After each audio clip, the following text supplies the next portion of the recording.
Hello everybody and welcome to another photography talk, and this time just some suggestions if you want to start with film photography. Before we begin, as usual, if you want to support the channel, please put a like, subscribe, share with your friends. If you want to go a step further, check out my website, the link is there. You can find my books, my zine. One of the books is Photography Dive Manual. Good manual if you want to start with photography, digital or film. In this video, I suppose you are totally new to film photography. So you want to start with film photography, or you already try to do something, but you are basically new to film photography. And there are a few things that I want to tell you. First of all, the camera. Obviously, if you want to start with film photography, you need to have a camera to use to take photographs. Depending on the budget, you can have different options. First of all, if the budget is not a problem for you, go with the Pentax 17. It's a great camera for beginners. It helps you because there's a lot of automatic features, and it's also a little bit cheaper on the film because it's a half frame, so that is an option, but it's a $500 option. So if you are on a budget, there are many other options around. Just go around, look around in thrifty shops, on eBay and other places, and get the cheapest camera you can get that is a nice camera. So get something that is a SLR, a reflex camera, so it's very easy to use because you see in the lens, in the viewfinder, what you are doing through the lens and so on. Get a mechanical camera. Here I have a Pentax MX. This is a little bit on the expensive side. If it's working, this can go around $100, but you can find a lot of different cameras of less known brands that are really good. If you look for cameras that have the K-mount on the lens, you can find really Canon, Riho, other Cosina and other brands that are very, very cheap. And when I say cheap, I mean you can find them on eBay or other places like that for probably $20 in working order. So that is my suggestion. Don't spend a ton of money on the camera. Get something that is very cheap with a decent lens, and don't worry too much also about that. So you're a beginner, so the idea is you have to get used to film. So go with the cheapest thing you can find that is in working order. And most of all, look that the exposure meter is working. That is the most essential part of the camera. So get a camera that is very cheap and spend instead your money on film. Get a camera with the manual focus. That's the best thing you can get. You can have some automatic features in the camera. If you have an aperture priority automatic system on the camera, that's great. If it's not, just manual, it's not a problem. You look at the exposure meter and you set the thing. So the thing is, don't get a very complex modern camera with all the automatic features and all these kind of things. You don't need that. Yes, it can be easier at the beginning, but if you are going with film, you need to learn how to use the camera, how to use film, how the films react to you, so you want to have the total control of the camera. Obviously, if you are doing film photography, you need a film. And there are kind of plenty of options around right now. It's quite impressive how film still is available on the market. The main choice you have to do is color or black and white. Obviously, film you cannot convert it after, so it's not like digital that you convert to black and white or this kind of things. Film, if you take a picture in black and white, is in black and white. If you take it in color, yes, you can convert it after the scanning, but it's not the same thing. So the choice is color or black and white. If you have a lab developing films and doing that in a great way, and you know where to get the film, how to get the film to the lab, your first film, go with color film. Try 2 or 3 different rolls of color film. Get something that is very standard, like the Kodak Gold or this kind of films. Probably is don't go with fancy films that have special effects like the Zine still and all these kind of things. Those films are great, but if you are from zero, you want to see the standard, you want to see the simple things. So really go with the film like the Kodak Gold and do 2 or 3 rolls. Then when you have done that and you have seen how the lab develops the film, you have seen the results, go with black and white. Black and white is the best way to start with film photography. And black and white is fantastic because it's cheaper, first of all, so you can really take more pictures.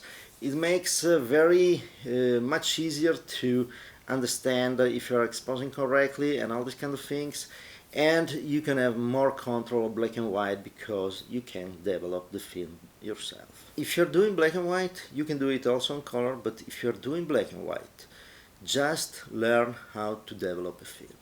It's very easy, it's something that is not complex at all. You get a developing tank and you learn how to put the roll inside the tank with a portable darkroom that is something, it's just a black bag that keeps the light out when you charge the film in the tank. With that and a sink in your bathroom, you can develop your film. To develop your film is essential because you control what you are doing from beginning to the end.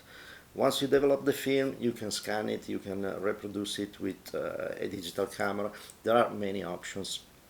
Best idea is to print it in the darkroom, but that implies having a darkroom and so on. So this is further down the road.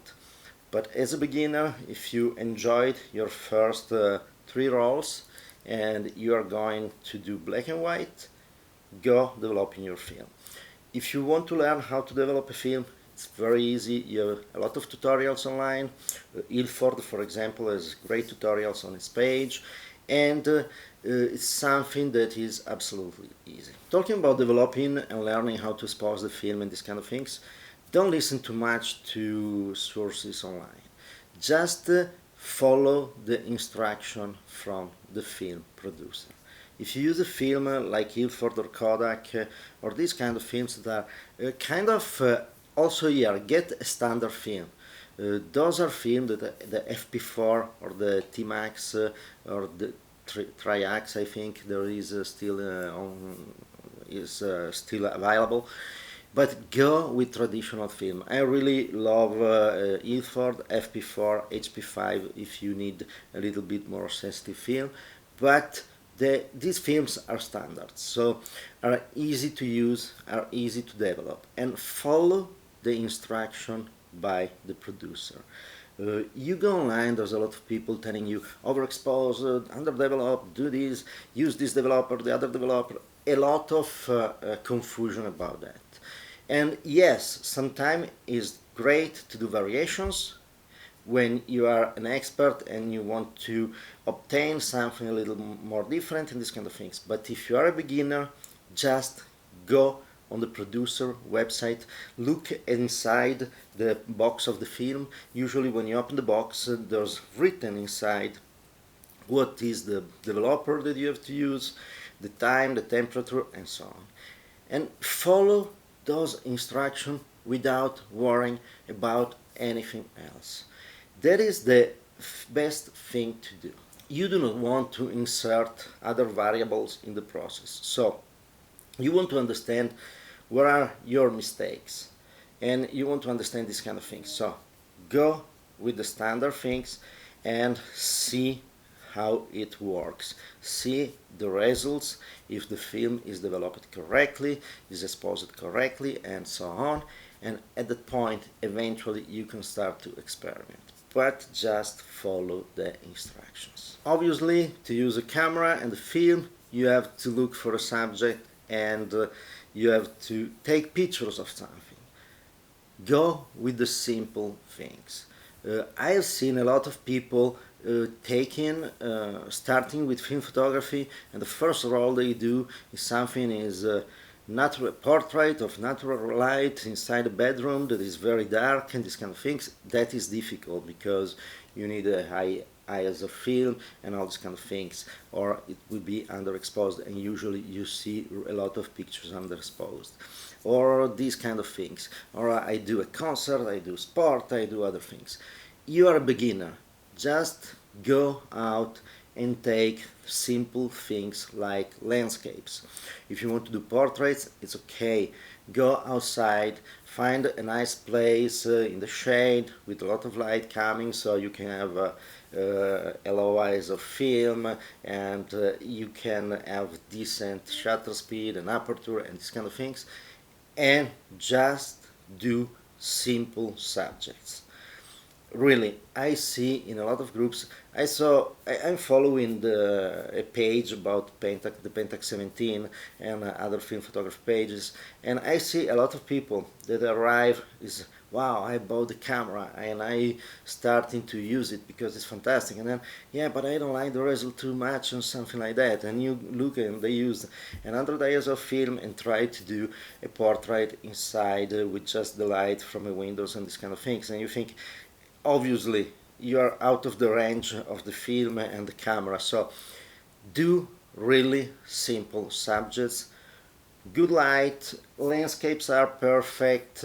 If you want to do street photography, that's okay as light and these kind of things, but just go with very simple subject with nice light, diffuse light, and these kind of things.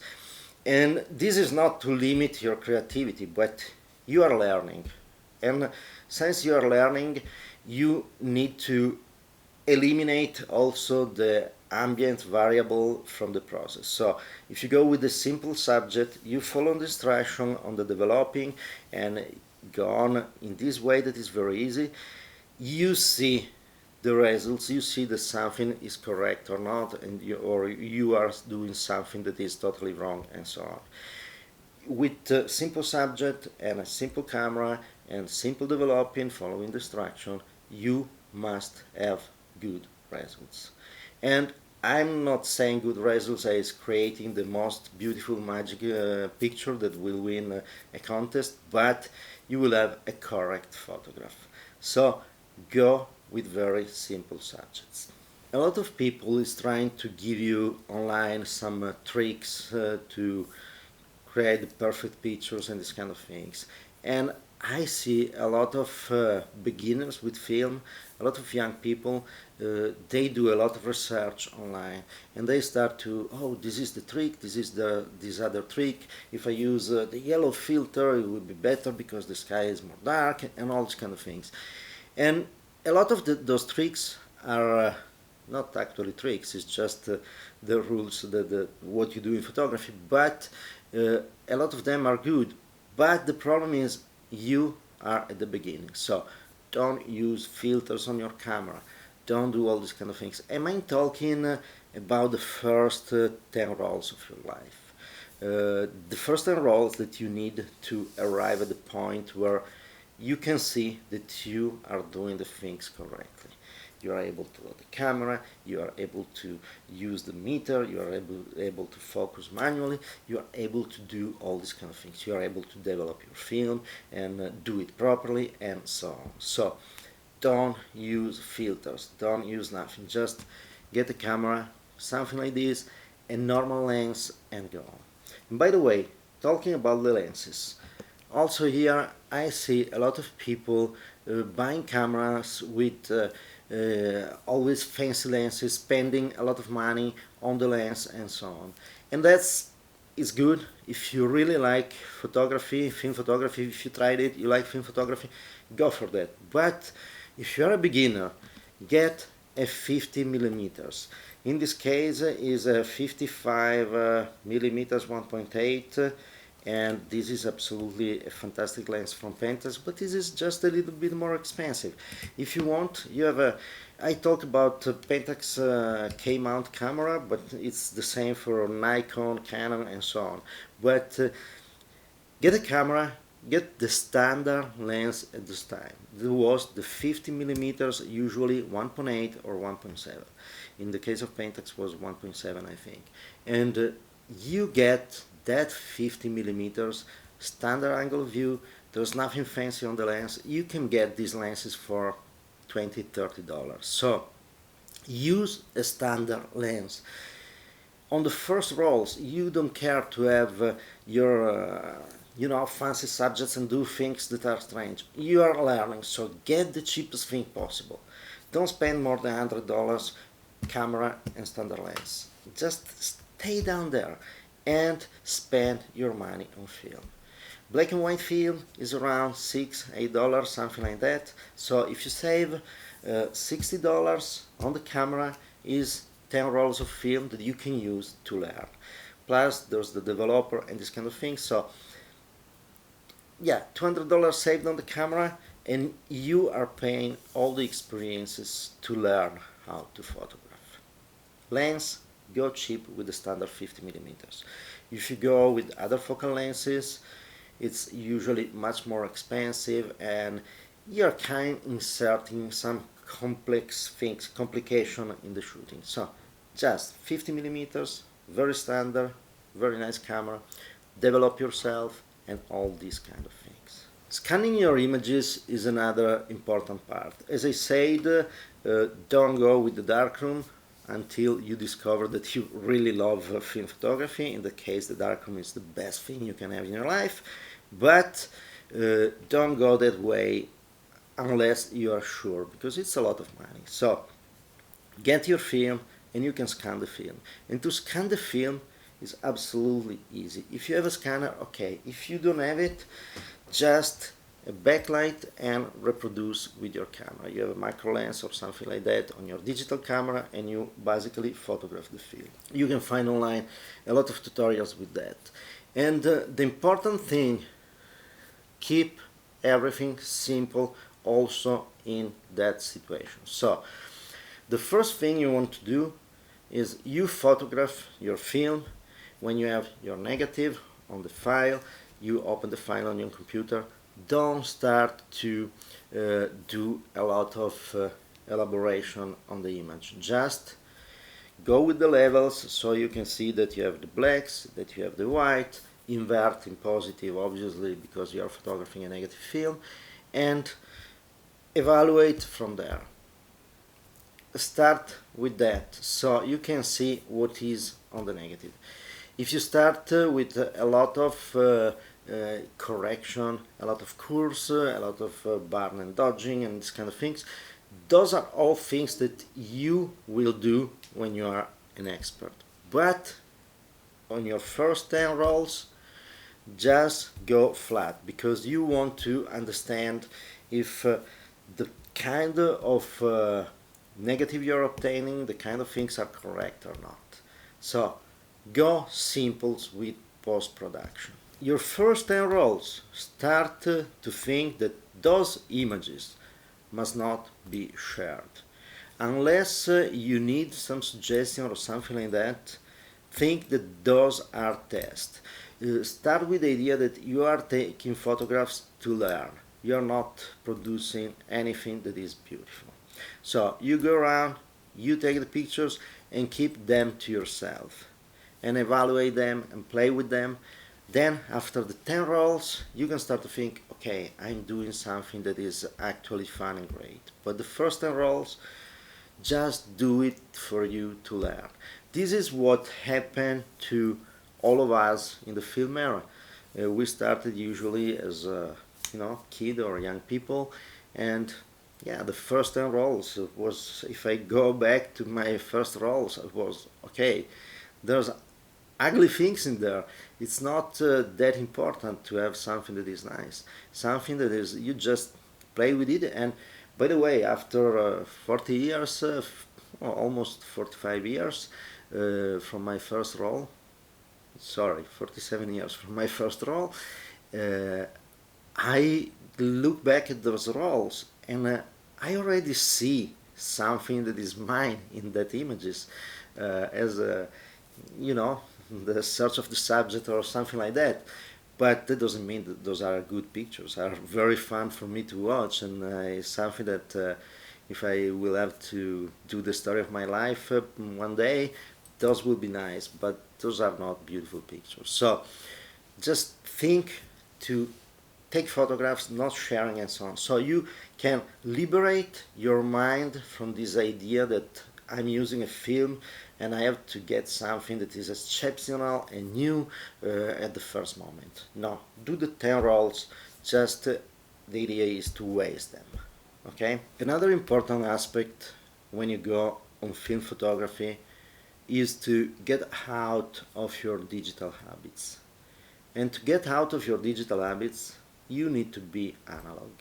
And when I say you have to be analog, it's not just the camera, it's not just these kind of things. But I told you, get a camera with a working light meter, because you want to use the light meter in the camera and you don't want to go around with the light meter on your phone. I see a lot of people doing that. The idea is you're going around doing something that is analog.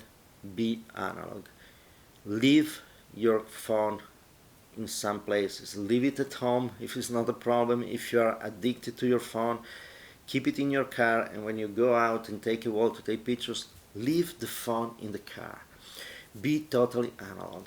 If you want to learn something about film photography, go to a bookstore. And I mean, you can go online and Abe Books or something like that, and you get used books about film photography, sometimes for $1 or $2, or you go in a thrift store, in a bookstore, and so on, and look around. The idea is be analog. So find out a book, or you can go on Amazon and on my website and buy this book that is the best thing you can do in your life.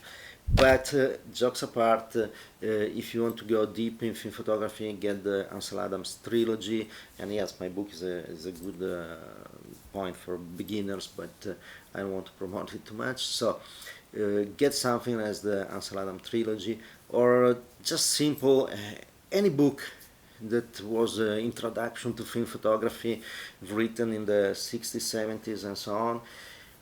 Very cheap, and be analog. Look for your informations in an analog way. This because you have to detox from the digital world and transfer in the analog world. And more you're doing analog things, and more you will be connected with your film camera, with your film, and with your analog photography. So be analog. When you do film, be as much analog as you can.